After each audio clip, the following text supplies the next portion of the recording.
Okay, I literally had to stop what I was doing on this one. Excuse the rollers and the mess, baby. Listen, I got to give God some glory. Let me testify real quick.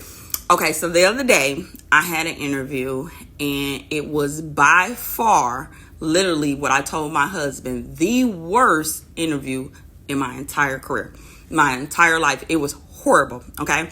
In fact, when I got done with the interview, I had a really bad panic attack. I was crying. The enemy started talking in my ear. Okay. Let me just go back just a little bit. Before the interview, I said a prayer and I said, God, whatever's for me is for me. Father God, I pray that I have favor when I enter into this interview, Father God. Lord, but if it's not for me, block it. Okay. So I go on the interview, by far the worst interview of my life. Okay. And I'm like, man, this sucks, right? Afterwards, get out. I'm crying. I'm having a little panic attack. I'm having a little moment here. Okay.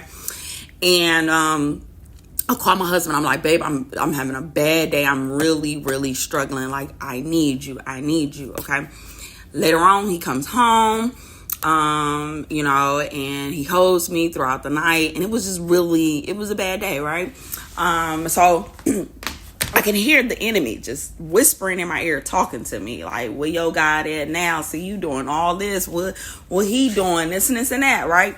But I've learned I used to struggle with anxiety. I'm not holding on to that no more, okay? So I'm gonna say I used to struggle with anxiety. I've learned that the opposite of worry is to worship. So I began to turn on my worship music, and I played it literally the entire rest of the day. My husband came home, he held me, we went to sleep. I still was crying, right? Because I was a little hurt. My feelings was hurt. I ain't gonna lie, right? My feelings was hurt. But I was like, Lord, I trust you. Then I began, as the enemy was just talking, I started laughing. I said, you know what? Either I believe God or I don't, right? Either I trust him or I don't, right? I prayed a prayer, and the prayer said that, God, if this ain't for me, block it. Maybe he blocked it, right? So just give God glory anyway. The next day, I woke up, got on a prayer line, gave God glory regardless. I said, Lord, despite what's going on, I will thank you at all times, okay? Your praise will forever be in my mouth, okay? God, listen. That was Monday. Do you know I just got an email and a phone call offering me the job? Like, don't nobody get the glory but him, okay? Because it was nothing but God. Hey, my God is awesome.